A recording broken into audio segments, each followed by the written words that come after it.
မင်္ဂလာပါ Better You at Work Channel မှာကြိုဆိုလိုက်ပါတယ်ဒီကနေ့ပြောပြပေးမယ့်ခေါင်းစဉ်ကအလုပ်ခွင်မှာပျော်ရွှင်စွာနဲ့အလုပ်လုပ်နိုင်မှုနည်းလမ်းတချို့ကိုမျှဝေပေးချင်ပါတယ်အလုပ်ခွင်ဆိုတာလူတိုင်းရဲ့နေ့စဉ်ဘဝမှာ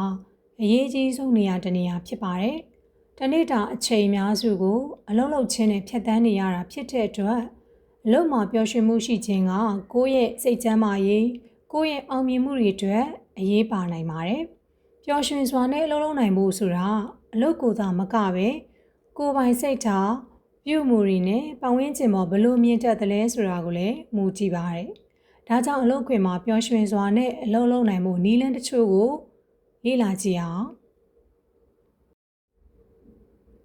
နေ့တစ်နေ့ကိုကောင်းမွန်စွာစတင်ပါ။အလုပ်သွားချိန်မတိုင်မီမှာအနည်းဆုံး1နာရီစောပြီးတော့ထပါ။မနက်စာစားခြင်း၊စာဖတ်ခြင်းလမ်းလျှောက်ခြင်း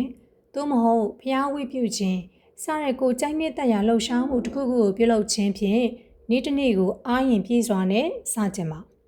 အလုပ်ခွင်ကိုမဝင်ရောက်မီမှာကိုယ့်အတွက်ဒီလိုကောင်းမွန်တဲ့အရာတစ်ခုကိုပြုလုပ်ထားပြီးဖြစ်တဲ့အတွက်ကိုယ့်ကိုပို့ပြီးတော့ပျော်ရွှင်စေပါတယ်ကိုယ်ရေးကိုယ်ရာပြဿနာတွေကိုအိမ်မှာထားခဲ့ပါအလုပ်လုပ်နေစဉ်မှာကိုယ်ရေးကိုယ်ရာပြဿနာတွေကိုခဏဖယ်ထားသင့်ပါတယ်အရေးကြီးတဲ့ကိစ္စမဟုတ်ဘူးဆိုရင်အလုပ်ပြီးမှပြင်ရှင်းမယ်လို့စိတ်ကူထားပါကိုရေးကိုယ်ရာကိစ္စတွေကိုအလုပ်လုပ်ချိန်အတွင်းမှာမရောနှောသင့်ပါဘူးလိုအပ်တဲ့ဖုန်းခေါ်ဆိုမှုတွေနဲ့အီးမေးလ်တွေကိုအလုပ်ပြီးချိန်ဒါမှမဟုတ်နေ့လည်နားချိန်တွေမှာဆောင်ရွက်သင့်ပါတယ်အလုပ်နဲ့ကိုရေးကိုယ်ရာပြဿနာတွေကိုတပြိုင်နက်တည်းနဲ့ကင်တွယ်ဖြေရှင်းပြီးတော့ကြိုးစားမယ်ဆိုရင်စိတ်ဖိစီးမှုတွေပုံမှန်များပြားလာနိုင်ပါတယ်အလုပ်သို့အနည်းဆုံး10မိနစ်စောရောက်ရန်ကြိုးစားပါအလုပ်ကိုနောက်ကျပြီးတော့အလင်းစလိုစတင်ရခြင်းကတစ်နေ့တာလုံးစိတ်ဖိစီးမှုဖြစ်စေနိုင်တယ်ပျော်ရွှင်မှုကိုလည်းလျော့နည်းစေနိုင်ပါတယ်ဒါကြောင့်အိမ်ကနေပြီးတော့ပုံမှန်ထက်15မိနစ်ထက်စောထွက်ပြီးတော့အလုပ်ကိုစောရောက်ဖို့ရန်ကြိုးစားတင်ပါတယ်အချိန်မှန်ရောက်ခြင်းဒါမှမဟုတ်စောရောက်ခြင်းဟာအလုပ်ကိုအေးအေးဆေးဆေးနဲ့စတင်နိုင်စေပြီးတော့အထက်လူကြီးလုပ်ဖော်ကိုင်ဘက်တွေနဲ့ကောင်းမွန်တဲ့ဆက်ဆံရေးတည်ဆောက်တဲ့အခါမှာလည်းထောက်ကူပြုပါတယ်အလုပ်ကိုရောက်တာနဲ့လုပ်ဖော်ကိုင်ဘက်များကိုနှုတ်ဆက်ပါအလုပ်ရောက်ချင်းလုပ်ဖော်ကိုင်ဘက်တွေကိုနှုတ်ဆက်ခြင်းကကောင်းမွန်တဲ့ဆက်ဆံရေးကိုတည်ဆောက်ပြီးတော့အလုပ်ခွင်ကိုပုံမပျော်ရွှင်စေပါတယ်အလုပ်ကိုစောစောရောက်ချင်းနဲ့လုပ်ဖော်ကိုင်ဘက်တွေနဲ့အေးဆေးစွာစကားပြောနှုတ်ဆက်နိုင်ပြီးတော့ပုံမရင်းနှီးတဲ့ပတ်ဝန်းကျင်ကိုလည်းဖန်တီးနိုင်ပါတယ်လွယ်ကူတဲ့အလုပ်တွေကိုအရင်ပြီးမြောက်အောင်လုပ်ဆောင်ပါဆိုလိုတာကအချိန်မယူဘဲနဲ့လုပ်ရတဲ့အလုပ်တွေဖြစ်တဲ့အီးမေးလ်ပြန်ခြင်းဖုန်းခေါ်ဆိုခြင်းနဲ့အခြားရိုးရှင်းတဲ့တာဝန်တွေကိုတက်နိုင်သမျှချက်ချင်းဆောင်ရွက်သင့်ပါတယ်ကြံရှိနေတဲ့အလုပ်တွေကိုဦးစားပေးလိုက်စဉ်းစီပြီးတစ်ခုချင်းတစ်ခုဆောင်ရွက်သင့်ပါတယ်အလုပ်တွေကိုမရွှေ့ဆိုင်းမဲနဲ့ပြီးမြောက်အောင်လုပ်ဆောင်နိုင်ခြင်းကအောင်မြင်မှုခံစားချက်ကိုရရှိစေပြီးတော့လုပ်ငန်းခွင်ထဲမှာပုံမပျော်ရွှင်စေပါတယ်အနားယူခြင်းယူပါအလုပ်ကိုအဆက်မပြတ်လုပ်နေမယ့်အစားမိနစ်60သို့မဟုတ်နိုင်ခွက်1နာရီစသဖြင့်အနားယူပါအနားယူချိန်မှာမျက်လုံးနားပေးခြင်းကိုယ်လက်ဆန့်ခြင်းစတဲ့ဒီလိုလေ့ကျင့်ခန်းလေးတွေကိုအနည်းငယ်ပြုလုပ်နိုင်ပါတယ်ဖြစ်နိုင်မယ်ဆိုလို့ရှိရင်တော့ရုံးပြင်ကိုထွက်ပြီးတော့လေကောင်းလေသန့်ရှူရှိုက်တာဒီလိုလုပ်ခြင်းအပြင်ကိုယ့်ကိုစိတ်ဖိစီးမှုတွေလျော့နည်းစေပြီးတော့စိတ်ရွှင်လန်းမှုအာရုံစူးစိုက်မှုနဲ့အလုပ်လုပ်နိုင်စွမ်းတွေကိုတိုးတက်စေပါတယ်အစိုးမြင်သူများနဲ့အချင်းအချင်းပြောခြင်းကိုရှောင်ပါဆိုလိုတာကအလုပ်ခွင်ထဲမှာအမြဲညှိညူအဖြစ်တင်ပြီးတော့အစိုးမြင်တတ်တဲ့သူတွေနဲ့အချိန်မဖြုံးသင့်ပါဘူးသူတို့ရဲ့အစိုးမြင်တဲ့စိတ်ကကိုယ့်ရဲ့ခံစားချက်နဲ့အလုပ်ကိုလည်းထိခိုက်စေနိုင်ပါတယ်အပြုသဘောဆောင်ပြီးတော့ဆရာထက်သန်တဲ့လုပ်ဖော်ကိုင်ဘက်တွေနဲ့ပို့ပြီးတော့ပေါင်းတင်ပါလုပ်ခွင်တွင်မှာအချင်းအချင်းပြောခြင်းနဲ့မလိုအပ်တဲ့ office drama တွေကြားထဲမှာဝင်မပါသင့်ပါဘူးကောင်းမွန်တဲ့ဆက်ဆံရေးကိုတည်ဆောက်ပြီးတော့အကျိုးရှိတဲ့စကားဝိုင်းတွေကိုသာအာရုံစိုက်သင့်ပါတယ်မိမိလုပ်နိုင်တဲ့ပမာဏထက်ပိုပြီးတော့တာဝန်မယူပါနဲ့ဆိုလိုတာက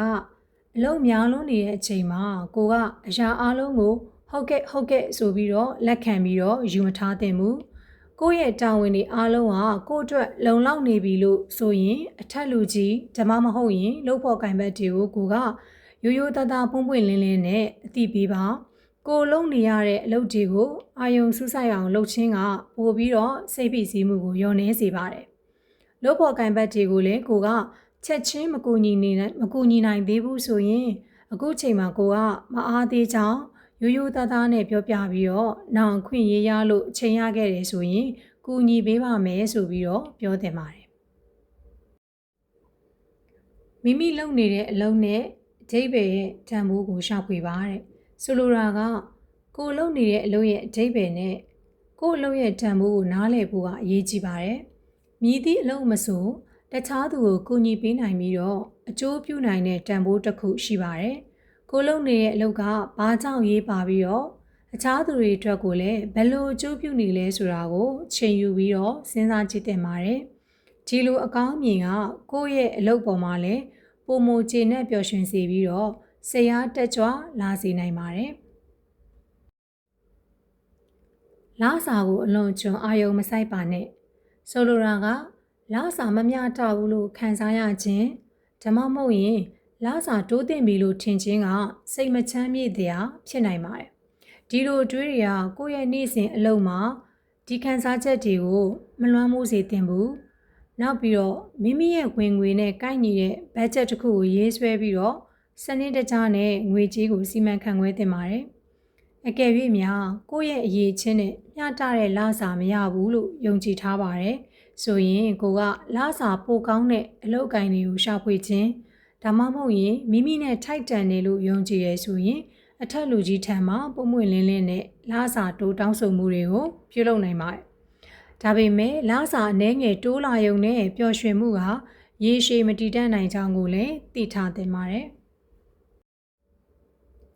ကိုလိုအပ်နေသူများကိုသတိရပါဆိုလိုတာကအလုပ်ပေါ်ကိုကစိတ်ပြတ်အားငယ်တဲ့အခါကိုအားထားပြီးတော့မိခိုနေရတဲ့သူတွေကိုခဏတော့ကိုကစဉ်းစားကြည့်ပါကိုအလုပ်မလာခဲ့ဘူးဒါမှမဟုတ်ရင်ကိုကအလုပ်ကိုဆွန့်လွတ်လိုက်တယ်ဆိုရင်သူတို့ရဲ့အလုပ်နဲ့နေ့စဉ်ဘဝပေါ်ဘယ်လိုတွေတက်ရောက်မှုရှိနိုင်မလဲဒါကြောင့်ကိုလုပ်နေရတဲ့အလုပ်ကတခြားသူတွေအတွက်ဘယ်လောက်တောင်ရေးပါလဲဆိုတာကိုကသတိထားသင့်ပါတယ်အဲ့ဒီပြင်မှာကိုအားလည်းလုပ်ဖို့ကင်ဘက်တည်းရဲ့ပူးပေါင်းကူညီမှုကိုလိုအပ်တယ်လို့ပဲသူတို့ကလည်းကိုလိုအပ်နေကြမှာဖြစ်တယ်ဒါကြောင့်အလုပ်ခွင်ဟာတဦးနဲ့တဦးအပြန်အလှန်အားပေးကူညီတဲ့ပူးပေါင်းဆောင်ရွက်မှုတွေရှိတဲ့နေရာဖြစ်တယ်ဆိုတာကိုကနားလည်ထားသင့်ပါတယ်အလုပ်ကိုကောင်းစွာပြီးမြောက်တဲ့အခါကိုစုချပါအလုပ်တစ်ခုကိုအောင်မြင်စွာပြီးမြောက်တဲ့အခါဓမ္မမဟုတ်ရင်တစ်နေ့တာလုံးအလုပ်ပြီးဆုံးသွားတဲ့အခါကိုစုချတဲ့အလေးအကျင့်ကိုပြုလုပ်သင့်ပါတယ်ဥပမာအကြိုက်ဆုံးစားစာတွေကိုစားလိုက်တာမျိုးနောက်စိတ်ဝင်စားတဲ့စာအုပ်တွေကိုဖတ်လိုက်တာနောက်တစ်ခုကကိုဝါသနာပါတဲ့လှုပ်ဆောင်ချက်တစ်ခုကိုလုပ်လိုက်တာစသဖြင့်ကို reward ပေးနိုင်ပါတယ်ဒီလိုဆုလက်လေးတွေကအလုပ်လုပ်ဖို့ကိုယ့်ရဲ့စိတ်အားတက်ကြွစေပြီးတော့တစ်နေ့တာလုံးအကောင်းမြင်စိတ်နဲ့ပုံမထိရောက်စွာလှုပ်နိုင်ရန်လှုံ့ဆော်ပေးပါတယ်မိသားစုနဲ့တငယ်ချင်းများအတွက်အချိန်ပေးပါအလုပ်ဘလို့ပဲများနေပါစေမိသားစုနဲ့တငယ်ချင်းတွေအတွက်အချိန်ပေးဖို့အရေးကြီးပါတယ်အလုပ်တစ်ခုတည်းကိုပဲအာရုံစိုက်နေမယ်ဆိုရင်ဘဝရဲ့ပျော်ရွှင်မှုတွေကိုလက်လွတ်ဆုံးရှုံးနိုင်ပါတယ်အလုပ်နဲ့ကိုယ်ရေးကိုယ်တာဘဝကိုမျှတဖို့အတွက်ကတပတ်ကိုအနည်းဆုံးတစ်ကြိမ်တငယ်ချင်းတွေနဲ့တွေ့ဆုံမှာဓမ္မမဟုတ်ရင်မိသားစုနဲ့လူကိုယ်တိုင်ဖြစ်စေဖုန်းဖြင့်ဖြစ်စေဆက်သွယ်ပြုလုပ်တာတွေကိုလုပ်သင့်ပါတယ်အချိန်မလောက်ဘူးလို့ထင်နေဆိုရင် social သုံးခြင်းတွေကို